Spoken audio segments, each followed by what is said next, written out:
তো হেল্ল' বন্ধু বান্ধৱীসকল, আশা কৰোঁ আপোনালোক সকলোৱে ভালে আছে। তো আজি মই লৈছোঁ আপোনালোকৰ বাবে এটা নতুন ভিডিঅ'টো হ'ল যে 2024 চনত কেনেকৈ আপোনালোকে নতুন নিয়মত ইনকাম চাৰ্টিফিকেট বনাব। যদিহে আপোনালোকে ইনকাম চাৰ্টিফিকেট বনাব বিচাৰে, তো আপোনালোকে বৰ্তমান 2024 চনত 7 দিনৰ ভিতৰত আপোনালোকে ইনকাম চাৰ্টিফিকেটখন বনাব পাৰিব। তো ইনকাম চাৰ্টিফিকেটখন বনোৱাৰ সময়ত কি ডকুমেণ্টছৰ প্ৰয়োজন হ'ব, কেনেকৈ আপোনালোকে এপ্লাই কৰিব, তো আজিৰ এইটো ভিডিঅ'ত মই আপোনালোকক A to Z জনাই দিম। তো ভিডিঅ'টো অলপো স্কিপ নকৰাকৈ প্ৰথমৰ পৰা শেষলৈ চাই থাকিব। আৰু যদি মোৰ চেনেলটো নতুন হৈ আছে তেনেহ'লে প্লিজ চেনেলটো ছাবস্ক্ৰাইব কৰিব আৰু কাষত থকা বেল আইকনটো অন কৰি দিব। আৰু এইটো ভিডিঅ' আপোনাৰ বন্ধু বান্ধৱীসকলৰ ওচৰত হোৱাটছআপত, ফেচবুকত যিমান পাৰে আপোনালোকে শ্বেয়াৰ কৰি দিব, যাতে সকলোৱে এই ভিডিঅ'টো চাই ইনকাম চাৰ্টিফিকেটখন বনাই ল'ব পাৰে। তেন্তে বলক ভিডিঅ'টো আৰম্ভ কৰোঁ। তো ইনকাম চাৰ্টিফিকেটখন বনাব লগা হ'লে আপোনাক এইটো ৱেবছাইটত আহিব লাগিব। তো সেৱা সেতু যিটো অফিচিয়েল ৱেবছাইট, এই অফিচিয়েল ৱেবছাইটত আহিব লাগিব। আৰু এইটো ৱেবছাইটৰ লিংক মই ভিডিঅ' ডিছক্ৰিপশ্যনত দি থৈ দিম। তো তাতে ক্লিক কৰি দিয়াৰ আপোনাৰ সন্মুখত এনেকুৱাকৈ পেজটো অ'পেন হ'ব। তো ইয়াতে অহাৰ পিছত চাইতে আপোনালোকে স্ক্ৰল ডাউন কৰিব। তো স্ক্ৰল ডাউন কৰি চাইতে আপোনালোকে চাৰ্চ বটন এটা পাব চাইতে আপোনালোকে। তো looking for a particular service search here. তো আপুনি ইয়াতে ক্লিক কৰিব। তো ইয়াতে ক্লিক কৰাৰ পিছত জাষ্ট আপোনালোকে ইনকাম চাৰ্টিফিকেট বুলি লিখিব। ইনকাম বুলি লিখাৰ পিছত চাইতে আপোনাৰ তলত আহি যাব। তো ইনকাম চাৰ্টিফিকেট আপোনালোকে লিখি দিব। তো ইনকাম চাৰ্টিফিকেট লিখাৰ পিছত আপোনাৰ চাৰ্চ বটনত ক্লিক কৰি দিব। তো যেতিয়া আপোনালোকে চাৰ্চ বটনত ক্লিক কৰিব, আপোনাৰ সন্মুখত এনেকুৱাকৈ পেজটো অ'পেন হ'ব। তো ইয়াতে আপোনালোকে চাওক দুটা ইনকাম চাৰ্টিফিকেট পাব। প্ৰথম যিটো হয় issuance of income certificate citizen service, তো ৰেভিনিউ এণ্ড ডিষ্টাৰ মেনেজমেণ্ট আপুনি চাব পাৰিছে। তো আপোনালোকে প্ৰথম যিটো আছে সেইটো আপোনালোকে ক্লিক কৰিব লাগিব। এপ্লাই বুলি বটন দিয়া আছে, তো আপোনালোকে এইটোত ক্লিক কৰিব। 2 নম্বৰ যিটো আছে সেইটো আপোনালোকে ক্লিক নকৰিব, এইটো কাৰ্বি আংলঙৰ হয়। তো আপোনালোকে প্ৰথম যিটো আছে সেইটোত আপোনালোকে এপ্লাই নাওত আপোনালোকে ক্লিক কৰি দিব। তো যেতিয়া আপোনালোকে এপ্লাই নাওত ক্লিক কৰে, আপোনাৰ সন্মুখত এনেকুৱাকৈ পেজটো অ'পেন হ'ব। তো চাইতে লিখা আছে ইছুৱেঞ্চ অফ ইনকাম চাৰ্টিফিকেট, আৰু তলত আপোনাৰ গাইডলাইনবোৰ দিয়া আছে। যদি আপোনালোকে পঢ়ি চাব বিচাৰে তো আপোনালোকে পঢ়ি চাব। তো ষ্টেপ বাই ষ্টেপ আপোনালোকে ইয়াতে জনাই দিয়া হৈছে কেনেকৈ আপোনালোকে এপ্লাই কৰিব লাগিব, কি কৰিব লাগিব, সকলো ডিটেইলছ ইয়াতে আপোনালোকক জনাই দিয়া হৈছে। তো আপোনালোকে ইয়াতে চাই ল'ব। তাৰপিছত আপোনালোকে চাইডত আপোনালোকে এপ্লাই বুলি বটন দিয়া আছে। তো আপোনালোকে এপ্লাই বটনত ক্লিক কৰিব লাগিব। তো আপোনালোকে এপ্লাই বটনত ক্লিক কৰি দিব। তো এপ্লাই বটনত ক্লিক কৰি দিয়াৰ আপোনাৰ সন্মুখত এনেকুৱাকৈ পেজটো অ'পেন হ'ব। তো ইয়াতে অহাৰ পিছত আপোনালোকে ইয়াতে একো কৰিব নালাগে। তো জাষ্ট আপোনালোকে স্ক্ৰল ডাউন কৰিব। তো স্ক্ৰল ডাউন কৰি চাইতে আপোনালোকে লগইন / ৰেজিষ্ট্ৰেশ্যন, তো লগইন / ৰেজিষ্ট্ৰেশ্যনত আপোনালোকে ক্লিক কৰিব লাগিব। তো আপোনালোকে ইয়াতে ক্লিক কৰি দিব। তো ইয়াতে ক্লিক কৰি দিয়াৰ আপোনাৰ সন্মুখত এনেকুৱাকৈ পেজটো অ'পেন হ'ব। তো ইয়াতে অহাৰ পিছত আপোনালোকে স্ক্ৰল ডাউন কৰিব। তো প্ৰথমতে কিন্তু আপোনালোকে ইয়াতে একাউণ্ট বনাব লাগিব। তো যিসকলৰ একাউণ্ট বনোৱা আছে, তো সেইসকল ইয়াতে লগইন হৈ চাইন ইন হৈ আপোনালোকে কিন্তু আবেদন কৰিব পাৰিব। আৰু যিসকলে ইয়াতে এতিয়ালৈকে একাউণ্ট বনোৱা নাই, তো প্ৰথমতে আপোনালোকে একাউণ্ট বনাব লাগিব। তো একাউণ্ট বনাবৰ কাৰণে চাইতে আপোনালোকে তলত লিখা আছে new user sign up for Meri Pehchaan. তো ইয়াতে ক্লিক কৰি আপোনালোকে একাউণ্ট বনাই ল'ব। তো অলৰেডি মোৰ একাউণ্ট বনোৱা আছে। তো মই এইটো লগইন হৈ মই চাইন ইন হৈ আপোনালোকক দেখাই দি আছোঁ যে কেনেকৈ আপোনালোকে এপ্লাই কৰিব বা আপোনালোকে কেনেকৈ ফৰ্মখন ফিল কৰিব। তো মই এইটো চাইন ইন হৈ আপোনালোক নেক্সট ষ্টেপটো দেখাই দি আছোঁ। তো ID পাছৱাৰ্ড দি চাইন ইন বটনত ক্লিক কৰি দিয়াল আপোনাৰ সন্মুখত এনেকুৱাকৈ পেজটো অ'পেন হ'ব। তো চাইতে আপোনালোকে লিখা আছে এপ্লিকেশ্যন ফৰ ইনকাম চাৰ্টিফিকেট, তো আয়ৰ প্ৰমাণপত্ৰৰ বাবে আবেদন। তো চাইতে আপোনালোকে তলত স্পষ্ট ইয়াতে লিখা আছে যে আপোনালোকে চাৰ্টিফিকেটখন আপোনালোকে 7 দিনৰ ভিতৰত কিন্তু আপোনালোকে আপোনাৰ হাতত লাভ কৰিব। চাইতে লিখা আছে প্ৰমাণপত্ৰ 7 দিনৰ ভিতৰতে প্ৰদান কৰা হ'ব। আৰু আপোনালোকে চাইতে আপোনালোকে কিছুমান ডিটেইলছ ইয়াতে জনাই দিয়া হৈছে, কিমান টকা আপোনাক পে'মেণ্ট কৰিব লাগিব আৰু কি ডকুমেণ্টছৰ প্ৰয়োজন হ'ব। ইয়াতে সকলো ডিটেইলছ কিন্তু ইয়াতে জনাই দিয়া হৈছে। আৰু যিটো আপোনালোকে ডকুমেণ্টছ আপলোড কৰিব সেইটো কিন্তু আপোনালোকে 1 MBৰ ভিতৰত হ'ব লাগিব। তো আপোনালোকে আৰু ফৰ্মেট যিটো আছে সেইটো আপোনালোকে অনলি PDF ফৰ্মেটত হ'ব লাগিব। বেলেগ ফৰ্মেটত যদি আপোনালোকে বনাই দিয়ে তো আপোনালোকে কিন্তু ইয়াতে একচেপ্ট নহ'ব, অনলি PDF ফৰ্মেটত হ'ব লাগিব আৰু 1 MBৰ ভিতৰত হ'ব লাগিব। তো আপোনালোকে নিশ্চয় গম পালে। তো এতিয়া আপোনালোকে স্ক্ৰল ডাউন কৰিব। তো স্ক্ৰল ডাউন কৰি চাইতে প্ৰথমতে লেংগুৱেজ, তো লেংগুৱেজটো আপোনালোকে ইয়াতে ছিলেক্ট কৰি ল'ব। তো ইয়াতে আপোনালোকে ইংলিছ ছিলেক্ট কৰাই থাকিব, আপোনালোকে ইয়াতে একো কৰিব নালাগে। তো জাষ্ট আপোনালোকে ইয়াতে স্ক্ৰল ডাউন কৰিব। তো স্ক্ৰল ডাউন কৰি চাই লাগে প্ৰথমতে চাইতে আপোনালোকে এপ্লিকেণ্ট নেম, তো আবেদনকাৰীৰ নাম, তো কোনে আপোনালোকে ইনকাম চাৰ্টিফিকেটখন বনাব ইয়াৰ নামটো আপোনালোকে ইয়াতে দিব লাগিব। তো আপোনাৰ নামটো ইয়াতে দি দিব। তাৰপিছত চাইতে আপোনালোকে এপ্লিকেণ্ট জেণ্ডাৰ, তো আপোনালোকে জেণ্ডাৰটো ইয়াতে আপোনালোকক ছিলেক্ট কৰিব লাগিব। তো আপোনালোকে মেল হয় নে ফিমেল হয় সেইটো আপোনালোকে ইয়াতে ছিলেক্ট কৰি লৈ ল'ব। তো তাৰপিছত চাইতে আপোনালোকে ফাদাৰ্ছ নেম, তো পিতাৰ নামটো আপোনালোকে ইয়াতে দিব লাগিব। তো ফাদাৰ্ছ নেমটো আপুনি ইয়াতে দি দিব। তাৰপিছত আপোনালোকে ইয়াতে মোবাইল নম্বৰটো ইয়াতে দিব নালাগে, ইয়াতে অলৰেডি ইয়াতে দিয়ে থাকিব, কাৰণ ৰেজিষ্ট্ৰেশ্যন কৰাৰ সময়ত যিটো আপোনালোকে মোবাইল নম্বৰ দিছে সেই মোবাইল নম্বৰটো ইয়াতে অট'মেটিক আহি যাব। তো আপোনালোকে ইয়াতে মোবাইল নম্বৰটো ইয়াতে দিব নালাগে। তাৰপিছত চাইতে আপোনালোকে ইমেইল ID, তো আপোনালোকে ইমেইল আইডিটো আপোনালোকে ইয়াতে নিদিলেও হৈ যাব, অপশ্যনাল হয়। আৰু পেন কাৰ্ড নম্বৰটো ইয়াতে নিদিলেও হৈ যাব, এইটো অপশ্যনাল হয়। যদি আৰু দিব বিচাৰে তো আপোনালোকে দিব পাৰিব, একো প্ৰব্লেম নাই। তো এতিয়া আপোনাক দিব লাগিব ৰিলেশ্যনশ্বিপ, তো সম্পৰ্কটো আপুনি ইয়াতে দিব লাগিব। যেতিয়া ছিলেক্টত ক্লিক কৰিব তো চাইতে চন অফ আছে, ডটাৰ অফ আছে, ৱাইফ অফ আছে, হাজবেণ্ড অফ আছে। তো ইয়াৰ পৰা আপোনালোকে ছিলেক্ট কৰিব লাগিব আপোনাৰ ৰিলেশ্যনশ্বিপ কি হয়। তো সেইটো আপোনালোকে ছিলেক্ট কৰি লৈ ল'ব। তাৰপিছত আপোনালোকে ৰিলেটিভ নামটো আপোনালোকে ইয়াতে দি দিব। আপুনি কোনটো ছিলেক্ট কৰে সেইটোৱে আপোনালোকে ইয়াতে দিব লাগিব। ছাপ'জ যদি চন অফটো ছিলেক্ট কৰে চন অফৰ নামটো দিব লাগিব। ডটাৰ অফ ছিলেক্ট কৰিলে আপোনালোকে ডটাৰ অফ নামটো দিব লাগিব, বা আপোনালোকে ৱাইফ অফ যিটো সিলেক্ট কৰে তো আপোনাৰ ৱাইফৰ নামটো দিব লাগিব, আৰু যদি হাজবেণ্ডটো সিলেক্ট কৰে তো হাজবেণ্ডৰ নামটো ইয়াতে দিব লাগিব। তো সিলেক্টত ক্লিক কৰিব, ক্লিক কৰাৰ পিছত MR SRI শ্ৰীমতী আপুনি কি হয় সেইটো আপুনি ইয়াতে সিলেক্ট কৰিব লাগিব। তো সিলেক্ট কৰাৰ পিছত আপুনি ইয়াতে নামটো শুদ্ধকৈ নামটো আপুনি ইয়াতে দিব লাগিব। তো আপুনি ইয়াতে দি দিব। তাৰপিছত দিব লাগিব চাগে আপোনালোকে উপাৰ্জনৰ উৎস। তো উপাৰ্জনৰ উৎসটো আপুনি ইয়াতে দিব লাগিব। যেতিয়া আপুনি প্লিজ সিলেক্টত ক্লিক কৰিব, ইয়াতে চাগে আপোনালোকে বহুতকেইটা অপশ্যন পাব। কাল্টিভেশ্যন আছে, লেবাৰ আছে, বিজনেছ আছে, ছাৰ্ভিচ আছে, পেঞ্চন আছে। তো ইয়াৰ পৰা আপুনি কি হয় সেইটো আপুনি ইয়াতে সিলেক্ট কৰিব লাগিব। আপোনালোকে উপাৰ্জন কৰি আছে, সেই উপাৰ্জনটো আপুনি কিহৰ পৰা কৰি আছে? কাল্টিভেশ্যন হয়, নে আপোনালোকে লেবাৰ হয়, নে আপোনালোকে বিজনেছমেন হয়, নে আপোনালোকে ছাৰ্ভিচমেন হয়, নে আপোনালোকে পেঞ্চনাৰ হয়? তো কি হয় সেইটো আপুনি ইয়াতে সিলেক্ট কৰিব লাগিব। তো আপুনি ইয়াতে সিলেক্ট কৰি লৈ ল'ব। তাৰপিছত আপোনালোকে অকুপেশ্যনটো জীৱিকাটো আপুনি ইয়াতে দিব লাগিব। তো আপোনাৰ জীৱিকাটো আপুনি ইয়াতে দি দিব।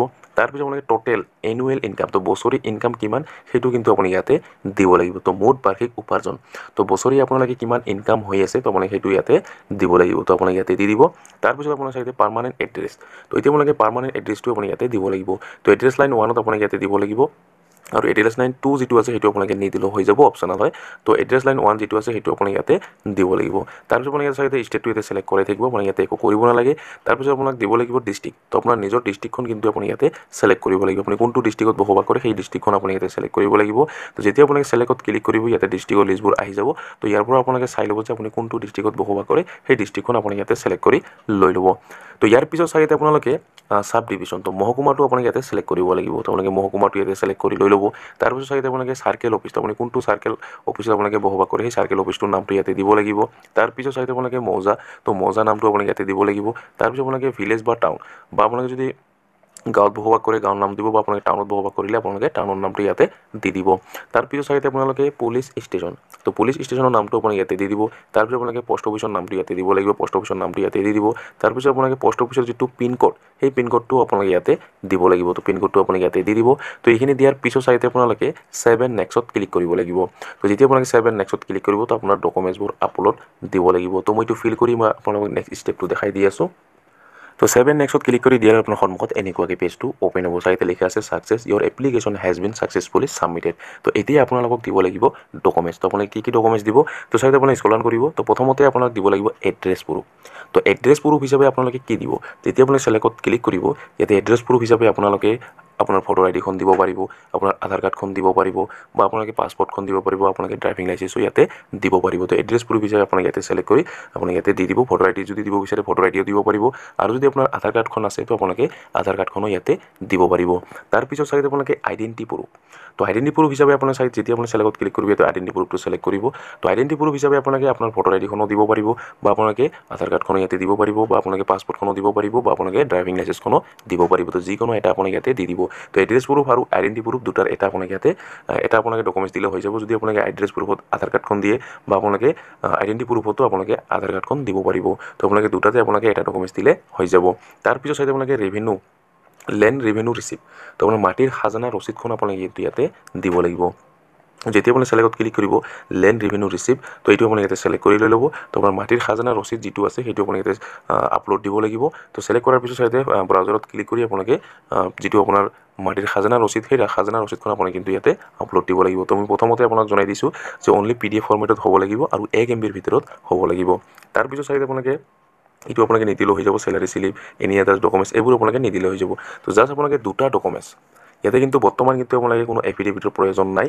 তো আপোনালোকে কিন্তু জাষ্ট আপোনালোকে দুটা ডকুমেণ্টছ দিলে কিন্তু আপুনি ইয়াতে আপোনাৰ ইনকাম চাৰ্টিফিকেটখন বনাব পাৰিব। এটা হ'ল আধাৰ কাৰ্ড আৰু এটা হ'ল খাজানা ৰচিদ। এই দুটা কিন্তু দিলে কিন্তু আপোনালোকে বৰ্তমান সময়ত আপোনালোকে 2024 চনত বৰ্তমান আপোনালোকে ইনকাম চাৰ্টিফিকেটখন বনাব পাৰিব। তো ইয়াৰ আগত কিন্তু আছিল যিটো আপোনাৰ কোৰ্ট এফিডেভিট নিদিয়ালৈকে কিন্তু আপোনালোকে ইনকাম চাৰ্টিফিকেটখন বনাব নোৱাৰিছিল। তো বৰ্তমান কিন্তু আপোনালোকে কোৰ্ট এফিডেভিটৰ কোনো প্ৰয়োজন নাই।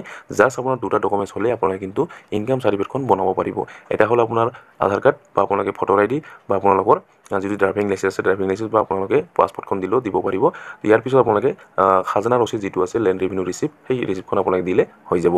তো বাকী আপুনি ইয়াতে দিব নালাগে। তো ডকুমেণ্টছবোৰ আপলোড কৰাৰ পিছত চাইতে আপোনালোকে 7 নেক্সট ক্লিক কৰিব লাগিব। তো মই ডকুমেণ্টছটো আপলোড কৰি আপোনালোক নেক্সট ষ্টেপটো দেখাই দি আছোঁ। তো 7 নেক্সট ক্লিক কৰি দিয়াৰ আপোনাৰ সন্মুখত এনেকুৱাকৈ পেজটো অ'পেন হ'ব। তো এতিয়া আপোনাক ইয়াতে চাব দিছে যে আপোনাৰ কিবা ভুল হৈ আছে নেকি। যদি আপোনাৰ ভুল হৈ আছে তো আপোনালোকে এডিট কৰি ল'ব পাৰিব। তো প্ৰথমতে আপোনালোকে ভালকৈ চাই ল'ব। যদি আপোনাৰ ভুল হৈ আছে তো আপোনালোকে এডিট কৰি ল'ব পাৰিব। আৰু যদি সকলো অ'কে হৈ আছে তো আপোনালোকে পে'মেণ্ট কৰিব লাগিব। তো চাওক ইয়াতে আপোনালোকে তিনিটা অপশ্যন আছে, এটা হ'ল এডিট, এটা হ'ল প্ৰিণ্ট আৰু এটা হ'ল মেক পে'মেণ্ট। তো আপোনালোকে যদি এইখন যদি আপোনালোকে প্ৰিণ্ট কৰি ল'ব বিচাৰে এইটো আপোনালোকে প্ৰিণ্ট কৰি ল'ব পাৰিব।